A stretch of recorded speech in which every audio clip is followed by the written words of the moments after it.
열왕기하 9장 27절에서 37절입니다. 9장 27절에서 37절 한 절씩 교독하면서 봅시다. 유다의 왕 아하시야가 이를 보고 정원의 정작길로 도망하니 여호와가 그 뒤를 쫓아가며 이르되 그도 병고 가운데에서 죽이라 하매 이블라함 가까운 구르비탈에서 치니 그가 무기토까지 도망하여 거기서 죽은지라. 그의 신복들이 그를 병거에 싣고 예루살렘에 이르러 다윗성에서 그들의 조상들과 함께 이벨리실에 장사하니라. 아합의 아들 요람의 제11년에 아하시야가 유다 왕이 되었었더라. 예후가 이스라엘에 오니 이세벨이 듣고 눈을 그리고 머리를 꾸미고 산에서 바라보다가 예후가 문에 들어오매 이르되 주인을 죽인 너 시므리여 평안하냐 하니 예후가 얼굴을 들어 창을 향하고 이르되 내 편이 될 자가 누구냐 하니 두 왕의 시가 예후를 내다보는지라. 이르되 그를 내려 던지라 하니 내려 던짐에 그의 피가 담과 말에게 튀더라. 예후가 그의 시체를 맑으니라. 예후가 들어가서 먹고 마시고 이르되 가서 이 저주받은 여자를 찾아 장사하라. 그는 왕의 딸이니라 하니 가서 장사하려 한즉 그 두 골과 발과 그의 손 외에는 찾지 못한지라. 여호와서 전하니 예후가 이르되 이는 여호와께서 그중 디귿 사람 엘리야를 통하여 말씀하신 바라 이르시기를 이스라엘 토지에서 개들이 이세벨의 살을 먹을지라. 같이 볼게요. 그 시체가 이스라엘 토지에서 걸음같이 밭에 있으리니 이것이 이세벨이라고 가리켜 말하지 못하게 되리라 하셨느니라 하였더라. 아멘. 오늘 전체적인 내용은 예후가 그 아합 집안을 몰살하는 장면입니다. 10장에까지 그 내용이 이제 쭉 이어집니다. 이제 오늘은 유다왕 아하시야, 그리고 10장은 아합의 아들들, 그리고 또한 아하시야 왕의 형제들, 그리고 아합의 나머지 사람들, 그리고 그를 추종했던 바알 선지자들을 이 예후라는 사람을 통해서 하나님이 싹 쓸어버리신다. 왜 우리 영어의 야구 표현에 보면 스윕이란 표현이 나오거든요. 그게 뭐냐면 이제 빗자루를 싹싹 쓴다는 얘기인데 아예 그냥 빗자루를 싹 쓸어버리는 장면이 나옵니다. 그런데 우리가 조금 약간 이건 뭐지? 약간의 그 의아함, 의구심을 품을 수 있을 만한 내용이 오늘 등장하는데 그 내용은 다름 아니라 27절에서부터 29절에 그럼 아하시야는 왜 죽었냐라는 거예요. 근데 우리가 이와 연관돼서 살펴봐야 할 게 뭐냐면 여호사밧과 함께 연관해서 살펴봐야 돼요. 여호사밧도 똑같이 북이스라엘과 연합했거든요. 그런데 전쟁 중에 나아가 겨우 목숨을 건지는데 아하시야는 예후의 손에 비참하게 죽임을 당하게 됩니다. 둘이 똑같이 연합했어요. 아하시야도 그렇고 여호사밧. 그런데 여호사밧은 살았고 아하시야는 죽었는데 아하시야는 단순히 연합한 게 아니라 결탁한 거예요. 왜 우리가 이런 표현 요즘 많이 쓰잖아요. 뭐 카르텔이니 법적 카르텔. 그러니까 악과 악의 세력들이 이렇게 똘똘 뭉친 거예요. 이렇게 눈을 꽁꽁 뭉치면. 그러니까 이게 무슨 얘기냐면 여호람과 똑같은 죄다라고 하나님이 판단하셨던데 반해 여호사밧은 비록 북이스라엘과 사돈을 맺고 했지만 그의 정도가 덜했고 무엇보다 그 죽기 직전에 차크란 제가 단어를 썼어요. 소리를 꽥 질렀어요. 도와주십시오. 그러니까 위기, 절체절명의 순간에 하나님을 꽉 붙들었거든요. 그 차이가 죽음을 면하고 그리고 아하시야는 죽음을 당하게 되는데 가장 결정적인 이유는 이 요람이라고 불리는 이 북이스라엘 왕과 완전히 악으로 한 결탁을 이루었기 때문이다. 그래서 그의 생애가 비참하게 마감됐다. 이렇게 얘기합니다. 그래서 27절에서 그 정황을 상세하게 성경은 표현하고 있는데 유다의 왕 아하시야가 이를 보고 정원의 정작길로 도망하니 여호가 그 뒤를 쫓아가며 이르되 그도 병거 가운데 죽이라 하매 이블라함 가까운 그루비탈에서 치니 그가 무기토까지 도망하여 거기서 죽은지라. 이렇게 성경은 맺고 있습니다.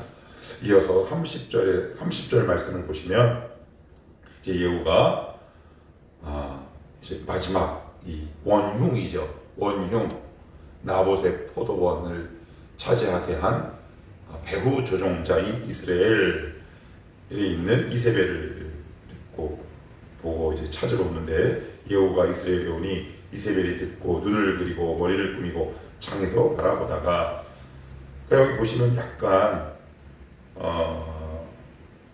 독특한 것들이 있는데 그냥 이렇게 적어도 돼요. 이세벨이 창에서 바라보다가, 그런데 굳이 성경은 굳이 눈을 그리고 머리를 꾸미고 라고 했어요.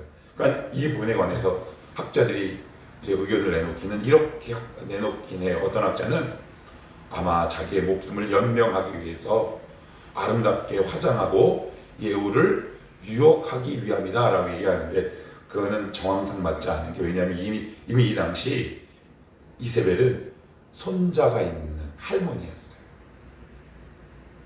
제가 노인 비하는 아니에요. 그러니까 그 나이를 봐서는 그런 해석은 타당하지 않다. 그러면 성경은 왜 죽음을 앞두고 있는 이스라엘을 묘사하는 이 문장 가운데 이런 표현을 사용했느냐? 이제 뒤에 보면 나오겠지만 이거예요. 그러니까 마지막 이 자존심을 지키고 싶은 거죠. 그래서 여기 보시면 눈을 그리고라는 말은 이제 히브리어 푸쿠라는 말인데, 이제 이건 뭐냐면 그 당시 여자들이 일반적으로 사용했던 눈 화장용 도료랍니다. 그러니까 여자들이 이렇게 눈 그리는 걸 뭐라 그러죠? 아이섀도우라고 하나요? 제가 화장품 이름을 잘 몰라서. 그러니까 이게 무슨 어떤 효과를 갖고 있느냐? 까만 눈동자를 더욱더 두드러지게 보인대요. 그래서 상대방으로 하여금 좀 더 위압감이 있거나 아니면 자기 눈 색깔과 여러 이미지를 감추기 위함일 때 이제 사용한다 그래요. 우리가 대개의 경우 화장은 이제 약간 감추기 위함이잖아요. 그러니까 무엇을 감추고 싶은 걸까요? 이스라엘도 왕비이긴 하지만 죽음을 목전에 두고 있다는 말이에요. 그러니까 자기의 이 떨리는 마음을 화장으로 감추고 싶은 거죠. 감추고 싶은 거예요. 이게 불쌍한 거죠. 그리고 두 번째는 쓸데없는 자존심이에요. 여기 보시면 31절에 보시면 이런 표현이 나옵니다. 같이 한번 읽어볼게요. 시작. 예후가 문에 들어오매 이르되 주인을 죽인 너 시므리여 평안하냐 하니. 예후 보고 뭐래요? 시므리래요. 시므리는 누구냐면 열왕기상 16장에 나오는데 7일 천하로 반역이 끝난 왕의 이름이에요. 북이스라엘. 그러니까 이게 무슨 얘기예요? 너 망해? 이런 뜻이에요. 그럼 화장을 한 의도가 있는 거죠. 왕비로서의 자존심을 세우고 싶은 거예요. 이게 자존심을 세울 때가 아니라 싹싹 빌거나 회개해야 될 때예요. 그런데 자존심을 굽히지 않습니다. 난 하나님 앞에서 가장 큰 주인과의 관계에 있어서 대적이 되는 게 뭐냐면 자존심이거든요. 여전히 화장을 그리는 거예요. 이렇게 다. 이게 얼마나 교만한 행동입니까? 자존심 부리지 맙시다. 하나님이 성도들을 단련하실 때 가장 중요하게 보는 것 가운데 하나가 뭐냐면 자존심이에요. 그 대표적인 예가 민수기에 적나라하게 드러나 있잖아요. 자존심 피우거든요, 이스라엘 백성. 그래서 40년을 돌아요. 목사님, 그건 불순종 때문이 아닌가요? 예, 맞아요. 불순종은 자존심과 연결되어 있어요. 뭐예요? 내 뜻과 맞지 않아서 나의 자존심을 세우는 거거든요. 여러분, 불순종 왜 하나요? 내 뜻과 배치된다는 얘기예요. 나의 뜻 안으로 하나님이 안 들어오네? 라는 거예요. 뭐예요, 다른 말로? 자존심이죠. 그 자존심을 빼는데 40년 걸립니다. 우리도 역시 그럴 수 있어요. 하나님이 우리의 자존심을 싹 빼놓습니다. 왜냐하면 그 자존심이 하나님을 대적하기 때문에 그렇습니다. 창세기에 보시면 우리가 알고 있는 너무나 유명한 에피소드가 나오는데, 사단이 하와에게 이렇게 유혹합니다. 너 있잖아, 그거 선악과 따먹지 못하는 이유는 네가 하나님과 같이 되어 선악을 분별하기 위함이야. 너 그거 막으려고 못 먹게 하는 거야. 예전에 제가 이렇게 말씀을 증거했습니다.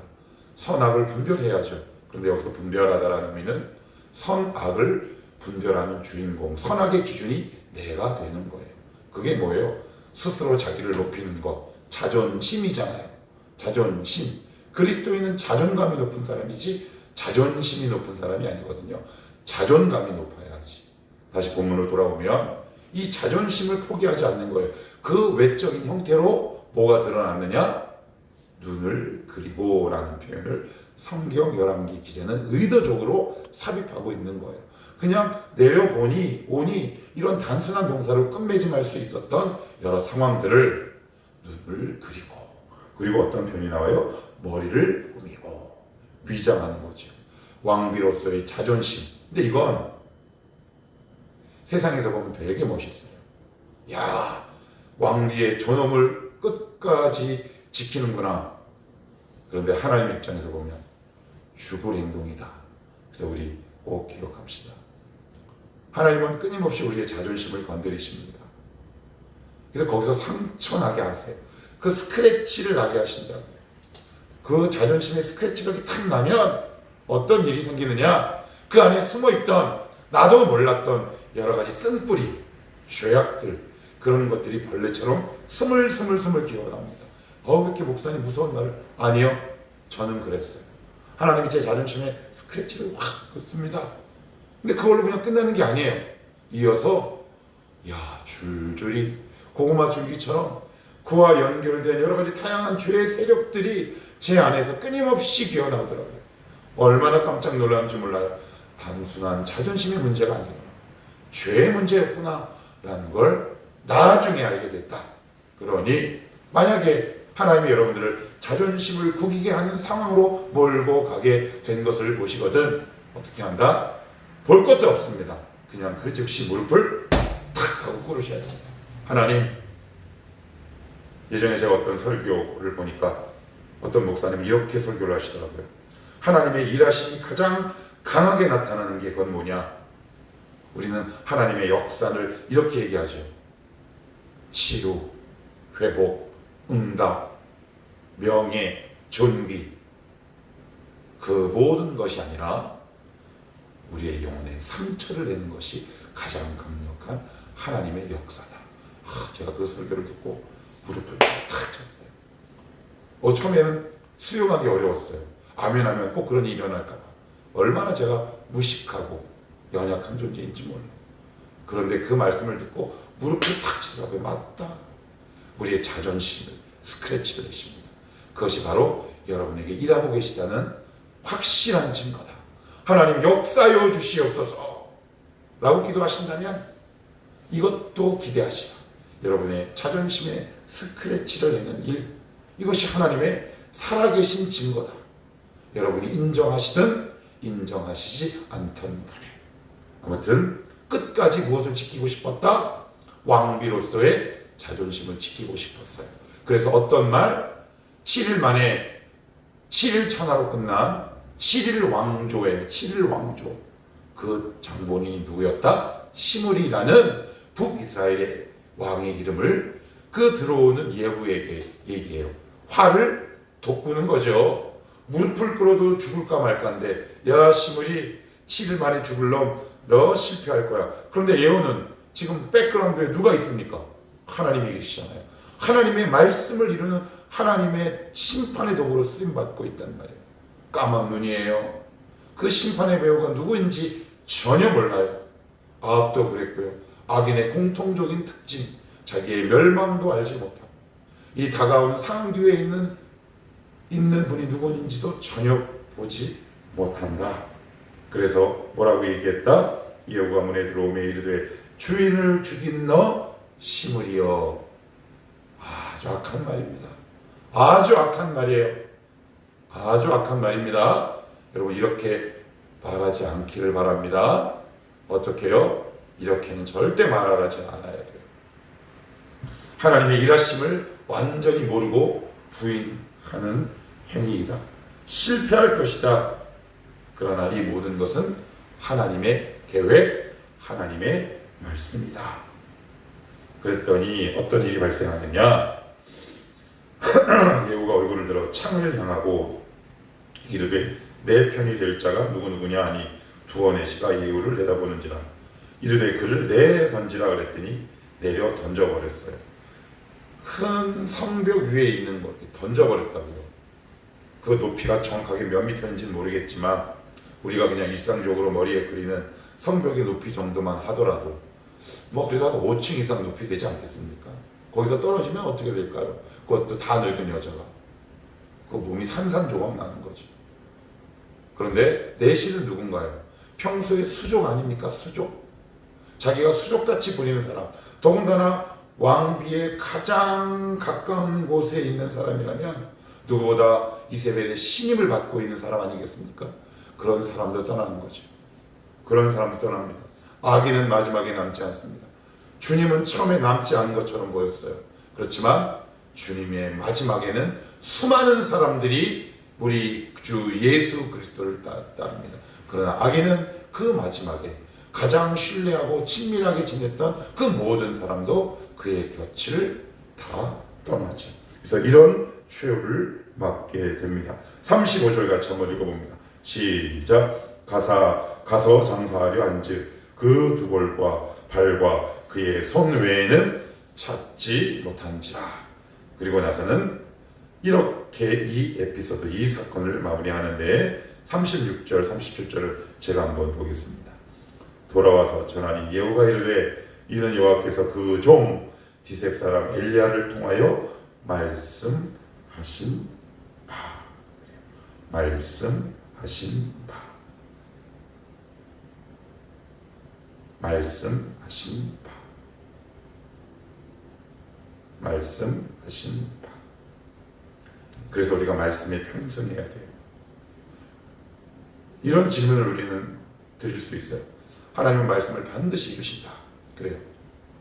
근데 이 말씀을 많은 부분 오해하고 있는 부분이 있어요. 그건 뭐냐? 이거예요. 예를 들면 이거죠. 하나님께서 저에게 예를 들어서 이런 말씀을 주셨어요. 너 복이 될 거야. 뭐 예를 들어 부자가 될 거야. 뭐 아니면 어떤 말을 해, 어떤 사명을 주세요. 우리를 끊임없이 그 말씀이 추격하시고 승리하게 하십니다. 그런데도 만약에 가련유다, 내가 그것을 끝까지 부인하면 말씀은 이루어집니다. 말씀은 이루어지지 않는 경우는 없어요. 그러나 나를 제외한 누군가를 통해서도 하나님은 반드시 말씀을 이루십니다. 그래서 나에게 주신 말씀을 소중히 여길 수 있습니다. 그 말씀에 편승하십시오. 그 말씀에 타십시오. 그래, 그리스도인이 빠지기 쉬운 가장 무서운 함정. 그래, 오늘도 주셨으니까 내일도 주실 거야. 이게 맞아요. 여러분, 그래서 더 두려운 거 아십니까? 그 은혜의 놀라움이, 그 은혜의 고집이, 그 은혜의 위대함이. 중요한 건 하나님은 당신이 하신 말씀을 반드시 이루신다. 내가 불순종하더라도 누군가를 통해서. 그렇다면 우리가 이 지점에서 하나님 저를 통해 이루어 주시옵소서. 아멘. 전 아멘 할 거예요. 100번 아멘 할게요. 하나님의 말씀을 이루는 도구로 쓰임 받을 수 있도록 도와주시옵소서. 이렇게 우리가 하나님 앞에 기도할 수 있어야 하지 않겠습니까? 말씀은 반드시 이루어진다. 그래서 뭐라고 말씀하느냐?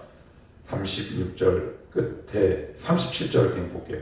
그 시체가 이스라엘 토지에서 거름같이 받쳐 있으리니 이것이 이세벨이라고 가리켜 말하지 못하게 되리라. 이게 굉장히 중요한 의미를 담고 있어요. 이게 무슨 얘기야? 이세벨이라고 가리켜 말하지 못해. 저게 이세벨이야. 저 이세벨 시신이야. 저게 이세벨이야 라고 얘기를 못한대. 이게 무슨 얘기일까요? 단순히 개가 먹었다? 맞아요. 더 중요한 게 있어요. 그건 뭐예요? 이세벨 인생 전체를 하나님이 부인해 버리십니다. 그런데 우리는 뭐라 그래요? 예수 그리스도 안에서 이해가 되었느니라. 여러분, 은혜의 소중함을 아십니까? 우리가 누리고 있는 이 은혜가 하나님 앞에서 예수 그리스도 때문에 이해가 됐기 때문에 하나님 앞에 설 수 있는 겁니다. 하나님이 주는 은혜를 함부로 다루지 마십시오. 그리스도를 통해 예스 하신 은혜의 결과물입니다. 이세벨은요, 인생 자체가 no라는 뜻입니다. 너의 인생 내가 인정할 수 없어. 그렇지만 우리는 너는 내 앞에서 예스의 인생이야. 참 감사하죠. 너무 감사한 것 같아요. 우리의 삶을 부인하지 않으시고 우리를 끝까지 설득하시고 우리를 끝까지 사랑하셔서 결국 승리케 하시는 하나님의 그 놀라운 사랑, 감사하지요. 감사할 따름입니다. 오늘도 우리 인생을 부인하시는 것이 아니라 긍정하시고 인정하시고 부인하는 것이 아니라 수용하시는 그 하나님, 그 사랑 꼭 기억하시면서 살아갈 수 있는 오늘 하루가 되시기를 주님의 이름으로 축복하고요. 마지막으로 우리가 정말 두려워할 자를 두려워할 수 있으면 좋겠다. 기도합시다.